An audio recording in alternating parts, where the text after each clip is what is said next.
วัสดีค่ะยินดีต้อนรับสู่ตอนที่ 5 ของ JP on the go วันนี้เราอยู่กันที่เมืองฮัฟนะคะแล้วก็มีจุดหมายปลายทางอยู่ที่เมืองเอจิสตาดิชมันจะเป็นการขับเลียบชายฝั่งของไอซ์แลนด์ทางด้านตะวันออกขึ้นสู่ภาคเหนือกันแล้วเรามาเติมพลังกับอาหารเช้าของโรงแรมนะคะที่ให้บริการทุกคนฟรีค่ะ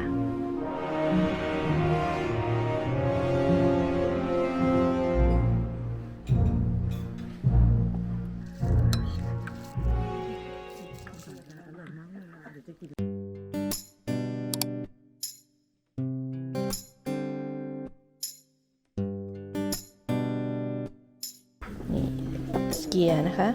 ในอาหารเช้าที่ฮัฟคนไอซ์แลนด์เนี่ยเขาจัดสเกียร์เนี่ยไปอยู่ในหมวดหมู่ชีสนะคะแต่จริงๆมันก็มีความคล้ายกับโยเกิร์ตมากๆแต่ว่ามันเข้มข้นกว่าโยเกิร์ตแล้วก็มีโปรตีนสูงกว่ากรีกโยเกิร์ตอีกค่ะ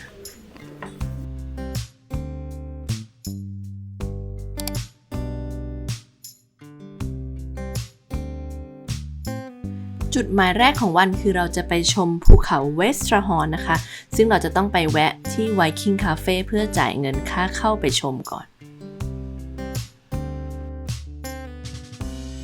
ออกมาจากเมืองฮัฟนิดนึงนะคะก่อนจะไปถึงไวกิ้งคาเฟ่เรามาแวะจุดชมวิวตรงนี้ก่อนชื่อว่าจุดชมวิว Sea View Point นะคะเราเชื่อว่าถ้าในวันที่แดดดีๆเนี่ยตรงนี้น่าจะสวยมากเลยเพราะว่ามันเห็นวิวทะเลนะแล้วก็มีภูเขาสีดำที่เป็นลักษณะสูงชันขึ้นไปแล้วเขาบอกว่ามันเป็นจุดที่สามารถดูนกได้ด้วยนะคะ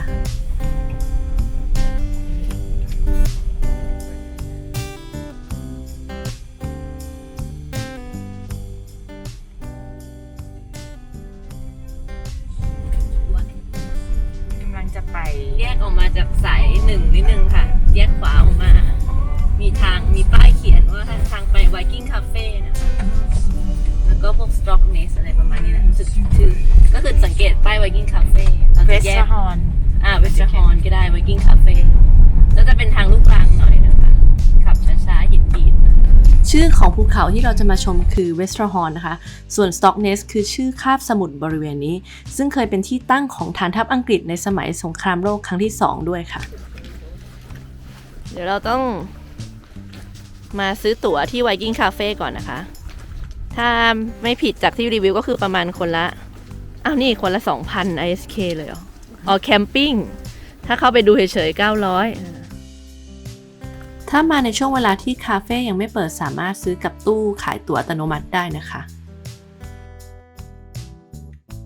ตรงจุดคาเฟ่เนี่ยก็คือเราสามารถจ่ายเงินค่าเข้าตรงนี้ได้แล้วก็จะมีพวกอาหารเครื่องดื่มขายนะคะแล้วก็มีห้องน้ำด้วย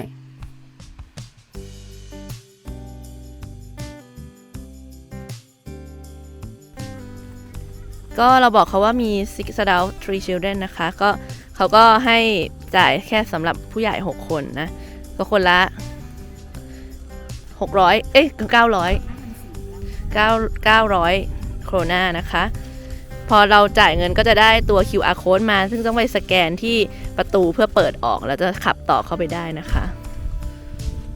จุดจอดแรกที่เข้ามาก็คือตรงนี้เป็นฉากเพื่อถ่ายทำภาพยนตร์นะคะซึ่งเขาเซตออกมาเป็นหมู่บ้านไวกิ้งนะแต่ว่าสุดท้ายภาพยนตร์เรื่องนี้ก็มีปัญหาเรื่องค่าใช้จ่ายนะคือยังไม่ได้ถ่ายทำจริงๆนะคะแต่ก็เป็นจุดที่สวยงามมากใครอยากจะเข้าไปชมหมู่บ้านใกล้ๆก็สามารถเดินเข้าไปได้นะคะแต่ว่าวันนี้เราไม่ได้เดินนะเราขอไปจุดต่อไปเลยดีกว่า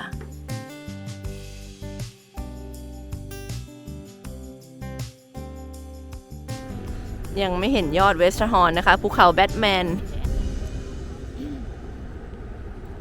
มันจะต้องเป็นยอดแหลมๆ3 ยอดเพิ่งว่าน่าจะอันที่เมฆบังอยู่นะในกล้องจะเห็นไหมตอนนี้ตรงมีรุ้งลงตรงหมู่บ้านไวกิ้งเลยนะคะเพราะว่าฝนยังตกอยู่แล้วก็แดดเริ่มมาแล้วแต่เรายังลุ้นยอดเวสต์ฮอร์นกันอยู่ว่าจะได้เห็นไหมนะเราทำพิธีไล่ลมอยู่นะคะไล่เมฆอยู่เริ่มเห็นยอดเขาลางๆแล้วเดี๋ยวดูซิว่าเราจะสำเร็จหรือเปล่าจุดที่เรามาชมเวสต์ฮอร์นเราก็จะเห็นว่ามันมีลักษณะเป็นทรายสีดำซึ่งมันมีน้ำหรือมีลมสักอย่างทำให้ทรายตรงนี้มันกองกันเป็น เนินเขาเล็กๆตะปุ่มตะป่ำซึ่งมันทำให้ดูแปลกตาแล้วก็สวยแปลกดีนะคะแต่ว่าไม่เคยมีใครเตือนเรานะแล้วเรามาประสบเหตุเองก็คือทรายบริเวณเนี้ยพอมันเปียกน้ำอ่ะมันมีลักษณะเป็นทรายดูดควิกแซนค่ะเวลาเดินเนี่ยก็จะมีคนติดลมลงไปหลายคนเลยโดยเฉพาะน้องอาวินนะคะต้องเสียสละรองเท้าไปหนึ่งข้างเพราะว่าควิกแซนจมลงไปในควิกแซนปุ๊บพอดึงขึ้นมารองเท้าหลุดเราก็ไม่กล้าจะไปขุดหาเลยล่ะ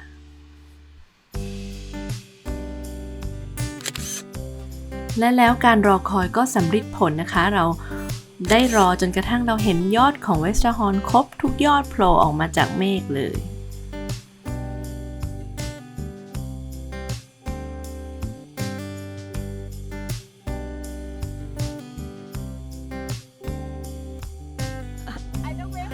แน่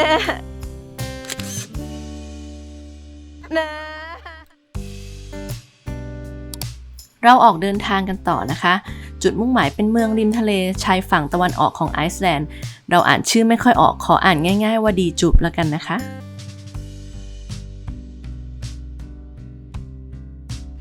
อันนี้เราได้ผ่านอุโมงค์ครั้งแรกในไอซ์แลนด์นะคะเราจะต้องขับความเร็วไม่เกิน70กิโลเมตรต่อชั่วโมงนะคะภายในอุโมงค์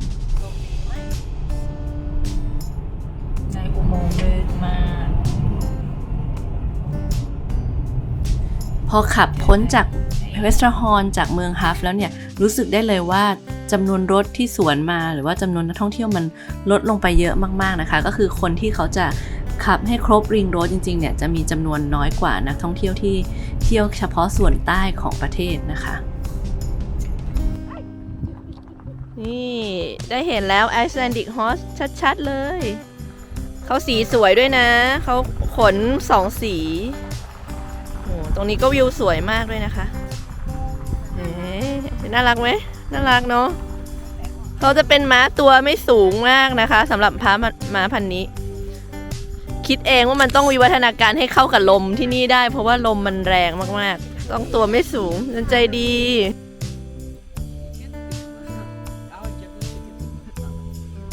มีหรอมีให้เขากินเหรอไหนถูหัวกันอีกสิถูหัวตัวนี้ชอบหนูแล้วตัวนี้ชอบเอ้ยหวงอาวินหวงอาวินหลังจากทำให้ม้าเขาแตกแยกกันแล้วเราก็หนีไปดีกว่านะคะเดินทางกันต่อค่ะ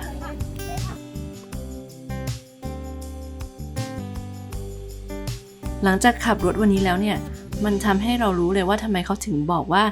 ริงโรดของไอซ์แลนด์เนี่ยเส้นทางรอบเกาะไอซ์แลนด์เนี่ยเป็นเส้นทางการขับรถเที่ยวรถทริปที่สวยที่สุดแห่งหนึ่งของโลกเลยล่ะถ้ามีโอกาสอยากให้ได้ขับรอบริงโรดจริงๆนะคะนี่เรามาเลยจากฮัฟมานิดเดียวอ่ะผ่านเวสต์ฮอร์นแล้วสักพักหนึ่งเนี่ยตรงนี้สวยมากๆเลยทางเป็นฟยอร์ดเรียบริมทะเลไปเรื่อยๆทางด้านฝั่งตะวันออกของประเทศแล้ววันนี้อากาศก็เป็นใจพระอาทิตย์มาแล้วจริงๆ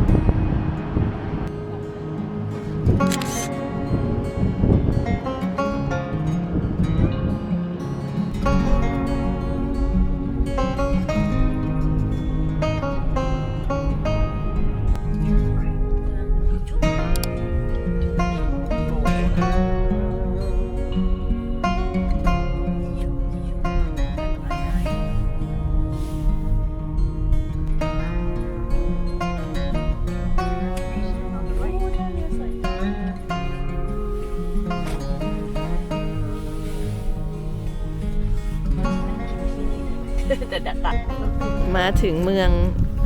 ดีจุบนะคะปีนท่าเรือน่ารักมากเลยนะวันแดดดีแบบนี้มีแบ็คกราวด์เป็นภูเขาอีกโอ้เพอร์เฟกต์ร้านอาหารของเรานะคะวันนี้ with walking ร้านอาหารในไอซ์แลนด์จะมีธรรมเนียมที่เหมือนกันก็คือให้เราดูเมนูแล้วก็ไปสั่งอาหารที่เคาน์เตอร์นะคะแล้วจ่ายเงินให้เรียบร้อยแล้วมานั่งรออาหารที่โต๊ะนะคะแล้วก็ร้านอาหารส่วนมากจะมีน้ำเปล่าบริการฟรีนะคะอาจจะให้ตักเองเลยหรือว่าอาจจะต้องขอกับพนักงานก็ได้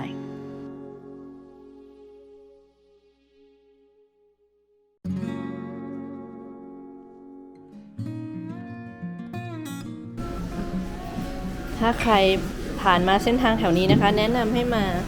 ที่ร้าน Bit Walking นะ ใจดีมากๆเลยค่ะ ไม่แน่ใจว่าเขาเป็นพนักงานหรือเป็นเจ้าของแต่ว่าเราได้ทำการแลกน้ำจิ้มแจ่วกับน้ำจิ้มสไปซี่ของเขามาเรียบร้อย เมื่อเช้าเราออกจากฮัฟนะคะ ขับมาเรียบมานี่ถึงนี่ละ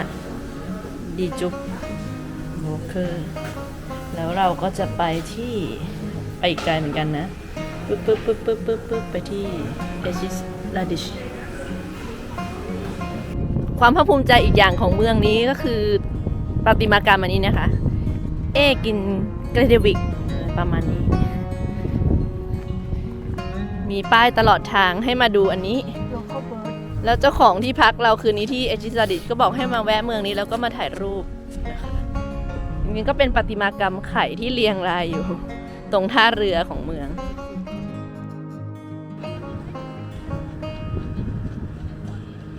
How many eggs? Guess how many eggs? Guess.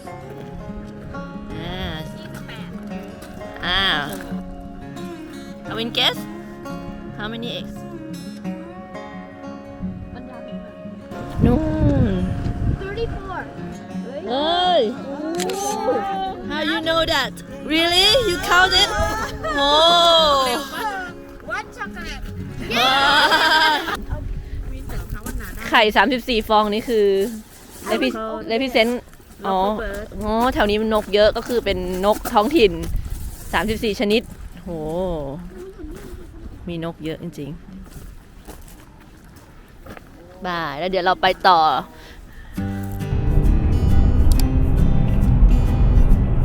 ออกจากดีจุ๊บมาสักพักก็เข้าสู่เส้นทางไฟย้อนนะคะเห็นกลางทะเลที่เว้าเข้ามาเขามีเหมือนกระชังหรืออะไรเป็นวงกลมอยู่กลางน้ำไม่รู้เลี้ยงปลาให้ที่เรากินฟิชแอนด์ชิพหรือเปล่า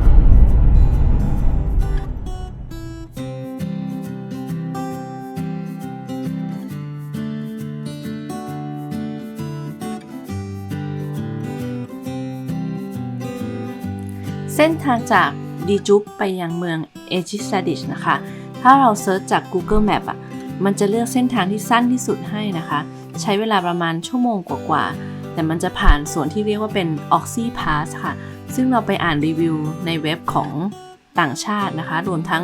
คนท้องถิ่นเองคือเจ้าของที่พักที่เราจะไปพักคืนนี้เขาก็แนะนำว่าอย่าผ่าน Oxy Pass ในช่วงที่ยังเป็นฤดูหนาวอยู่นะคะเพราะว่าเส้นทางมันท่าทางจะน่าจะโหดแล้วก็ค่อนข้างจะไม่ได้มีการซ่อมบำรุงในช่วงฤดูหนาวเท่าไหร่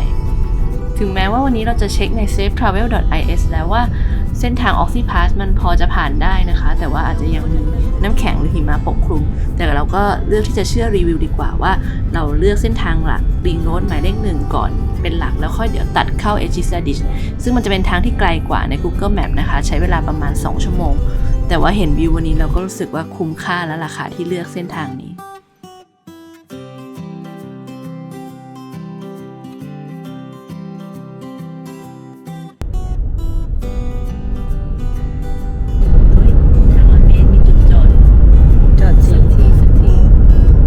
เราว่าเส้นทางฟยอร์ดที่มันพับไปพับมามีการขึ้นเขาแล้วก็วิวสวยๆแบบนี้ทำให้เราไม่ง่วงนอนไม่หลับเลยค่ะวันนี้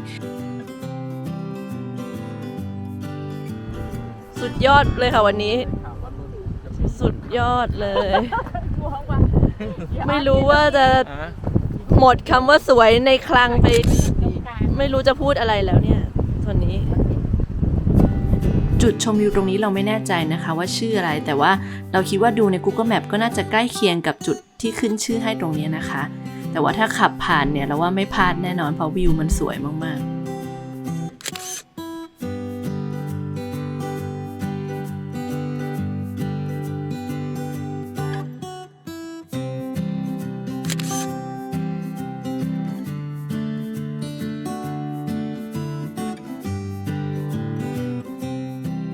และส่วนของเส้นทางก่อนจะถึงเมืองเอจิซาดิชนี่ก็เป็นถนนที่น่าจะอยู่สูงจากระดับน้ำทะเลเยอะนะคะทำให้มีหิมะปกคลุมเต็มไปหมดทั้งภูเขาสวยงามมากๆเลย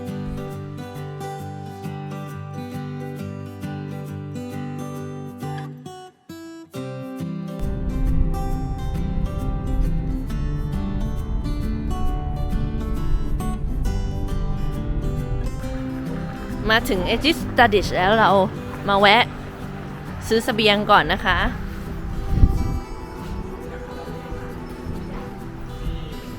ห้างสุดฮิตก็คือโบนัส ห้างเขาจะไม่ได้มีตู้เย็นนะคะ แต่ว่าจะเป็นห้องเย็นเลยกับห้องเย็นกว่า ห้องเย็นก็จะเป็นพวกผักผลไม้ค่ะ ในห้องเย็นก็จะมีพวกผักของสดนะคะ เดี๋ยวเราซื้อเห็ดไปเตรียมทำต้มข่าด้วย โยเกิร์ตมีหลายแบบมาก มีแบบเป็นดริงก์เป็นถุงด้วยนะคะ แล้วก็มีแบบกล่องที่เรากินเมื่อเช้า ห้องนี้แบบเย็นมาก มีเนื้อสัตว์แล้วก็พวกโยเกิร์ตสเกียร์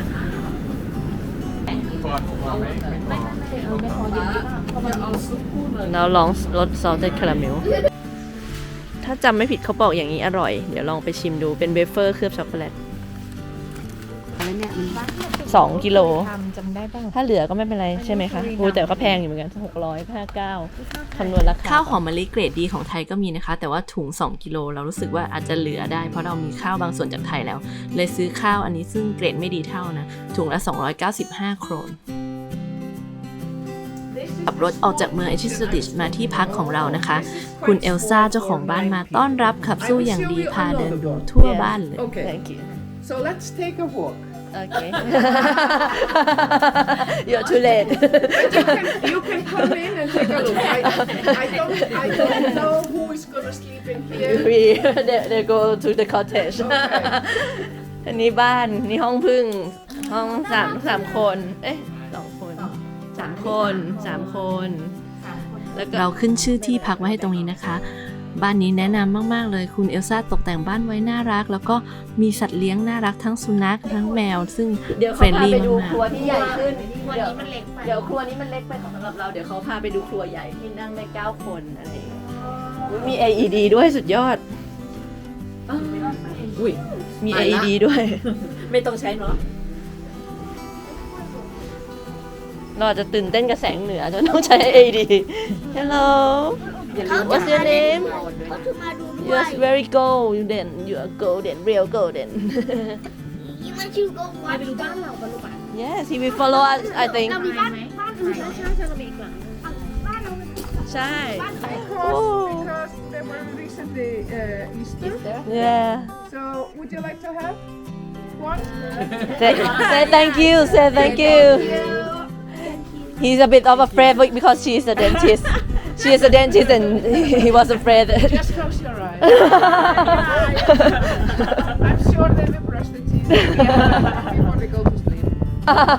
So let's take a walk and I will show you. คนน่ารัก Whoa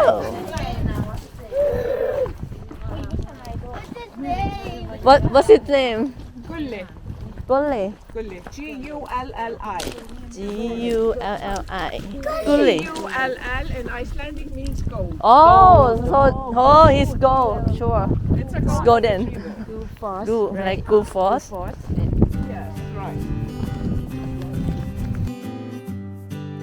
So, here is a cottage for Whoa Have a 4 look people. 4 people And bed. You have a toilet and a sink in here. Take a walk. Okay to the kitchen เราจะมีครัวใหญ่ด้วยนะคะ Open a restaurant here This is just a barn and a sitting area. I'll show you the kitchen. This is not heated, but people can stay here if they like. So here is warm and cozy. Oh And here is a kitchen.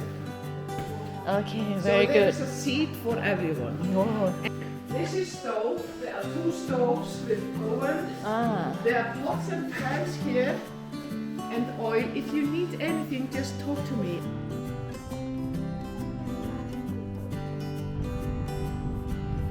ร้านอาหารเย็นวันนี้นะคะชื่อ Scarlin Diner ร้านน่ารักมากเลยเป็นไดเนอร์สไตล์ดูคล้ายสไตล์อเมริกันเนาะน่ารักมาก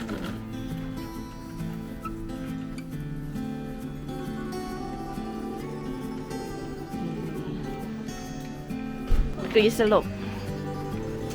นี่ น่ากินมาก ไอติม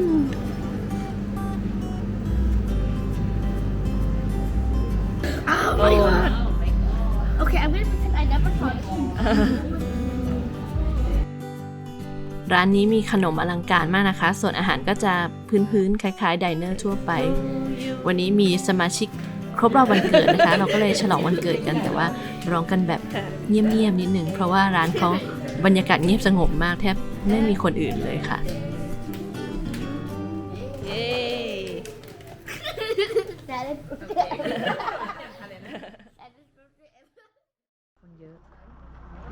เราอยู่กันที่ Walk Bar นะคะบรรยากาศรอบๆก็สวยมาก ตอนนี้เป็นแสงทวายไลท์ละ2 ทุ่มกว่าๆคนเยอะกว่าที่คิดมากเลยเรานึกว่าเรามาค่ำแล้วจะไม่มีคน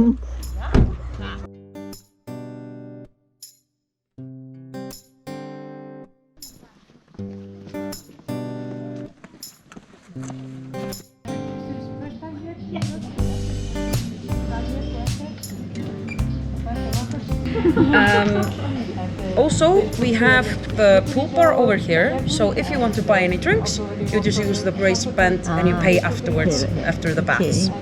We also have steam bath over here, cold mist tunnel, and as you can see, we have different types of temperature in the pools. So you'll find something that you like, but just be careful when you're walking around here. It might be, of course, slippery. My favorite is the lake. So it's around 3-4 degrees, something like this. So it's Viking style. You have to try it. ก่อนจะลงน้ำได้เราจะต้องอาบน้ำแบบเปลือยก่อนนะคะ ยังดีที่ห้องน้ำที่นี่เนี่ยมีฉากกั้นพอจะบังตากันอยู่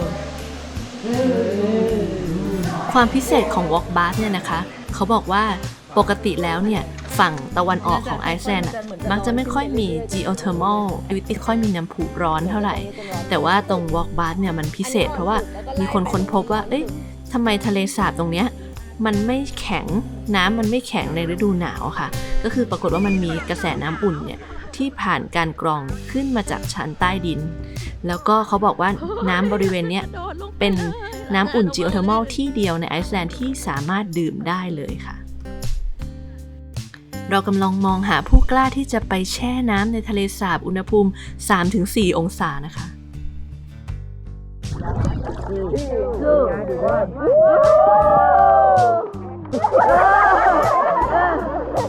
เก่งมากเก่งมาก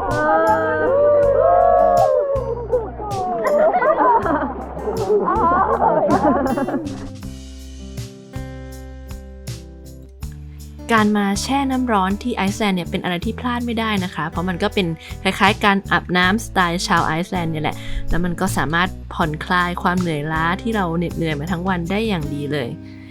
แต่ว่าเราจะรู้จักกันแค่บลูลากูนใช่ไหมคะส่วนมากจริงๆแล้วแต่ละเมืองเนี่ยเขามักจะมีบ่อน้ำร้อนเป็นของตัวเองนะคะเราก็สามารถหาข้อมูลได้ว่าเมืองที่เราจะไปมันมีบ่อน้ำร้อนอะไรตรงไหนที่น่าสนใจได้